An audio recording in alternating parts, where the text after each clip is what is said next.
अस्सलाम वालेकुम स्टूडेंट्स। उम्मीद करता हूँ कि बेटे आप सब लोग खैर ऑफिस से होंगे। सो डियर स्टूडेंट्स, आज की इस वीडियो के अंदर मैं आप लोगों के साथ 10th क्लास की इंग्लिश की पेयरिंग स्कीम जो है ना वो इंशाल्लाह 1 बाय 1 करके डिस्कस करूँगा और डिटेल के साथ आपको बताऊँगा कि 2024 के लिहाज से आपको SLO सिलेबस के मुताबिक 10th क्लास की इंग्लिश के लिए कौन कौन सी जो है ना वो पेयरिंग किस तरह से पेयरिंग स्कीम आएगी और कौन सा क्वेश्चन किस बुक में से और बुक के कौन से हिस्से में से आएगा। वीडियो को शुरू से लेके एंड तक आपने देखना है ताकि आपको मुकम्मल तौर पर जो है ना इसके बारे में मैं रहनुमाई फ़राहम कर सकूं और आपको जो है ना वो तरीक़ाकार बता सकूं। ठीक है, वीडियो आपके लिए बहुत ज़्यादा अहम होने वाली है तो स्किप नहीं करना आप लोगों ने। ठीक है, तो चलिए स्टार्ट करते हैं। सो फर्स्ट ऑफ़ ऑल तो मैं आप लोगों को यहाँ पर ये चीज़ बताता चलूँ कि ये जो वीडियो है ये पंजाब के तमाम तर बोर्ड्स के लिए है। ठीक है, इसमें साहिवाल मुल्तान से लेके तो डेरा गाजी खान तक है, डीजी खान तक है। अब ये जो पेयरिंग स्कीम है बेसिकली बना रहा हूँ ये 2024 के अकॉर्डिंग जो है ना मैं बना रहा हूँ। ठीक है, तो सबसे पहले तो मैं आप लोगों से ये रिक्वेस्ट करूँगा कि आप दुरूद पाक पढ़ लीजिए और उसके बाद हम लोग वीडियो का बाकायदा तौर पर आगाज़ करते हैं। ठीक है, अगर आप लोग मेरे चैनल के ऊपर न्यू है तो चैनल को सब्सक्राइब लाजमी तौर पर कर दीजिएगा। तो चलिए स्टूडेंट, सबसे पहले हम लोग डिस्कस करते हैं इसके ऑब्जेक्टिव पार्ट को कि पेपर के अंदर जो आपको ऑब्जेक्टिव पार्ट आना है वो किस किस हिस्से में से आना है और कैसे हमने उसको तैयार करना है। सो फर्स्ट ऑफ ऑल तो बेटे हम लोग यहाँ पर डिस्कस करते हैं क्वेश्चन नंबर 1 को। और क्वेश्चन नंबर 1 बेटे हमारे पास कौन सा होता है, MCQs इसका। ठीक है, MCQs का आपके पास ये पोर्शन होता है क्वेश्चन नंबर 1 और वो आपको आता है 19 मार्क्स का। अब ये जो क्वेश्चन नंबर 1 है बेसिकली ये 4 पोर्शंस के ऊपर जो है ना वो मुश्तमिल होता है। इसमें सबसे पहला जो पोर्शन होता है, सबसे पहला जो आपके पास पार्ट होता है वो पार्ट ए होता है और उसमें आपको फॉर्म ऑफ वर्ब के लिहाज से जो है ना वो आपसे पूछा जाता है। अब इसमें क्या है, choose the correct form of verb and fill up the bubbles. ठीक है, नीचे 4 आपको फॉर्म ऑफ वर्ब दी जाती हैं और उसके मुताबिक जो है ना आपको कहा जाता है। यहाँ पर एक चीज़ आपने याद रखनी है बेटे और वो ये चीज़ कि आपकी जो इंग्लिश ग्रामर कंपोजिशन है ना, जो पतली सी किताब है जिसमें 9th और 10th की किताब है, ठीक है, जो बोर्ड की तरफ से आपको लगवाई जाती है, अगर वो आपको नहीं पता बुक का तो आप अपने मुतलका इंग्लिश के टीचर से जो है ना वो लाजमी तौर पर पूछें। एक तो पायलट, सनशाइन या हमदर्द वगैरह की बुक है ना, एक है ग्रामर कंपोजिशन जो कि बोर्ड की तरफ से आपके लिए जो है ना वो लगवाई गई हुई है। उसका पेज नंबर जो है ना वो 161 से लेके तो आपने 166 तक, ग्रामर कंपोजिशन का जो पेज नंबर 161 से लेके 166 तक जो है ना वो आपने वहाँ से फॉर्म ऑफ वर्ब जो है ना वो तैयार करने हैं। ठीक है, वहीं से आपको फॉर्म ऑफ वर्ब इंशाल्लाह पेपर के अंदर आएंगे और वो 5 नंबर के आएंगे। उसके बाद बी वाला है आपके पास स्पेलिंग। तो स्पेलिंग जो है वो आपको पता है ये आपके चैप्टर में से ही आते हैं और उसके लिए सनशाइन मैं समझता हूँ कि मुनासिब है बुक आपके लिए, की बुक, वो आप लोग उसका इंतखाब कर सकते हैं। तो उसमें से 4 नंबर के जो है ना आपको स्पेलिंग आएंगे। और देन सी पार्ट होता है, सी पार्ट में आपको जो है ना वो आप कह लें कि सिनोनिम्स टाइप जो है ना वो MCQs आते हैं। ठीक है, यहाँ पर अंडरलाइन वर्ड का मायने आपने लिखना होता है, मायने का मतलब सिनोनिम लिखना। ठीक है, तो वो आपको 5 नंबर के आते हैं और ये भी आपको PTB में से ही आना है, पंजाब टेक्स्ट बुक में से ही आना है। और देन उसके बाद हम लोग डिस्कस करते हैं अब आपके पास जो है ना वो डी वाला पोर्शन।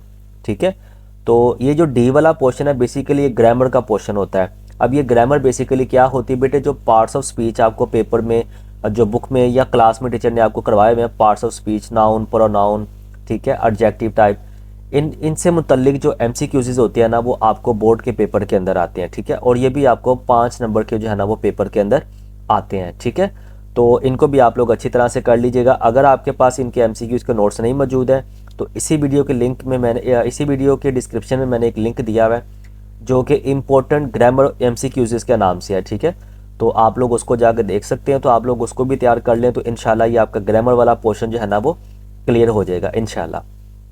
अब हम चलते हैं स्टूडेंट्स यहाँ पर सब्जेक्टिव पार्ट की तरफ। ठीक है, अब सब्जेक्टिव पार्ट के अंदर क्वेश्चन नंबर 2 आपके पास होता है आंसर क्वेश्चंस का। पेपर के अंदर आपको जो है ना टोटल 8 नंबर के 8 जो है ना वो क्वेश्चन आते हैं जिनमें से आपने 5 करने होते हैं और हर सवाल 2 नंबर का आपको पेपर के अंदर आएगा। लेकिन एक चीज़ का यहाँ पर आपने ख्याल रखना है, वो ये चीज़ कि पेपर के अंदर आपको 66% जो है ना क्वेश्चन आपको बेटे जो बुक की एक्सरसाइज है ना, यानी चैप्टर के जो पीछे क्वेश्चन दिए हुए हैं उसमें से, और 34% जो आपके यूनिट क्वेश्चन है ना, यूनिट क्वेश्चन, यूनिट वाइज जो क्वेश्चन होते हैं चैप्टर के अंदर जो बॉक्सेस के अंदर लिखे होते हैं वहाँ से आएंगे। ठीक है, टोटल ये 10 मार्क्स के आपको आएंगे। ठीक है, ये चीज़ आपने याद रखनी जो मैंने आपको बड़े पते की बात बताई है यहाँ पर। उसके बाद क्वेश्चन नंबर 3 है यहाँ पर।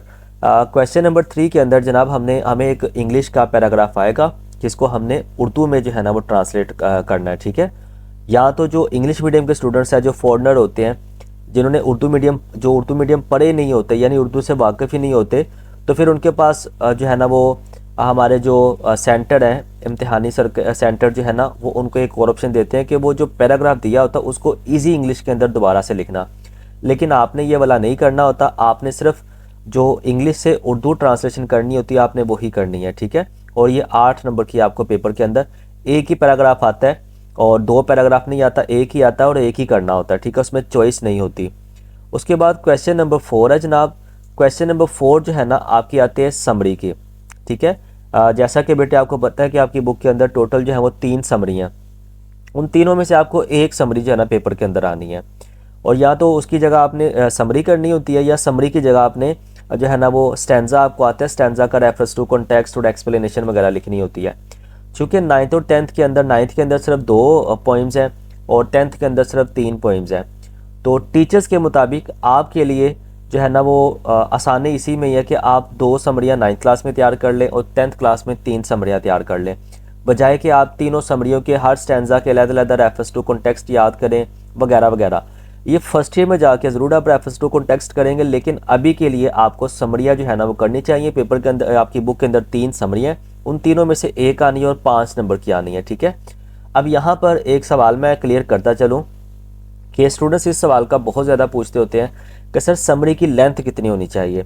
तो बेटे बोर्ड के पेपर पॉइंट ऑफ व्यू के लिहाज से, बोर्ड में पेपर पॉइंट ऑफ व्यू के लिहाज से जो है ना वो आप ये कह लें कि एग्जाम्पल जो एक समरी होती है ना, एक सैम्पल समरी में अगर आपको बताना चाहूँ तो वो 1.5 से 2 पेजेस की होनी चाहिए, अगर आप 5 नंबर जो है ना पूरे गेन करना चाहते हैं। उसमें कोटेशन आपने 2 से 3 लाजमी तौर पर लिखनी है। ठीक है, अगर आप 102 से 3 से ज़्यादा लिख सकते हैं, 3-4 लिख सकते हैं, तो देन वेल एंड गुड है। लेकिन आपको एटलीस्ट 2 से 3 कोटेशन जो है ना उसमें लाजमी लिखनी है, और समरी की जो लेंथ है वो आपके पास जो है ना वो तकरीबन 1.5 से 2 पेज होनी चाहिए, तो फिर आपको वो जो है ना 5 में से 5 नंबर देता है। लेकिन यहाँ पर एक चीज़ आपने पॉइंट याद रखना है कि अगर आपकी स्पेलिंग एरर कोई ना हो, आपका ग्रामर का कोई मिस्टेक, आपकी ग्रामर की कोई मिस्टेक ना हो, या इस तरह की कोई मिस्टेक ना हो, तो फिर वो आपको जो है ना वो 5 में से 5 नंबर देगा। अदरवाइज़ अगर फुल स्टॉप की भी गलती निकलेगी, हाईलाइट कर देगा, तो आपके नंबर ज़रूर पेपर में जो है ना एग्जामिनर काटेगा। उसके बाद क्वेश्चन नंबर 5 है यहाँ पर कि पेपर के अंदर जो है ना आपको 3 ऐसे आते हैं। ठीक है, 3 ऐसे, जैसे ट्रू मुस्लिम, ठीक है, इस तरह से 3 ऐसे आएंगे, और उसके बाद 3 ही आपको पैराग्राफ आएंगे। पैराग्राफ मतलब ना उर्दू से इंग्लिश, ना इंग्लिश से Urdu.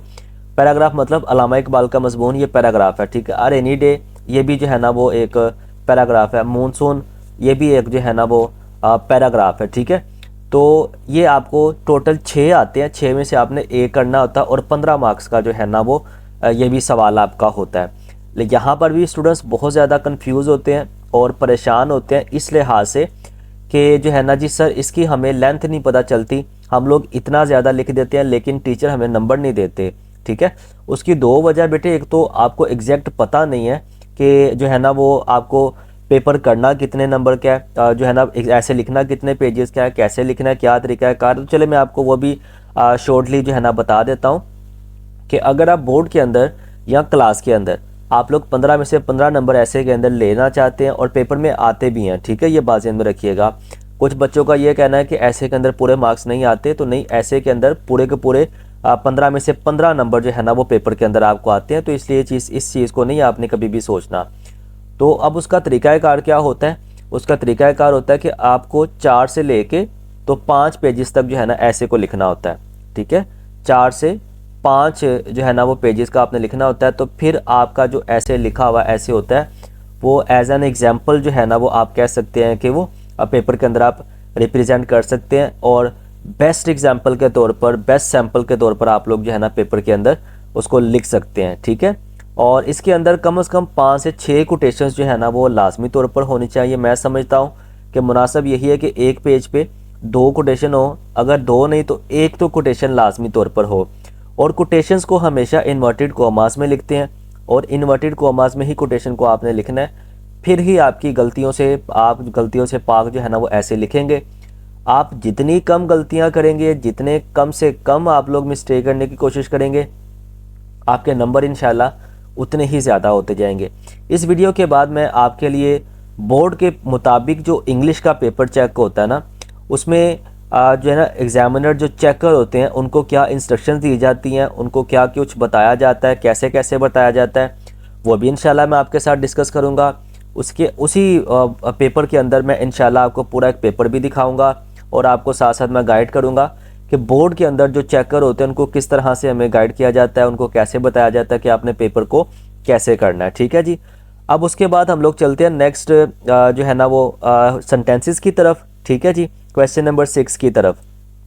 Change any 5 of the following sentences into direct. ठीक है, ये आपके पास डायरेक्ट इनडायरेक्ट आ गया। ठीक है, अब ये जो आपकी ग्रामर कंपोजिशन है ये सेम वही बात, ये उल्टा लिखा गया है। यहाँ पर तो पेज नंबर 165 से 169 तक है।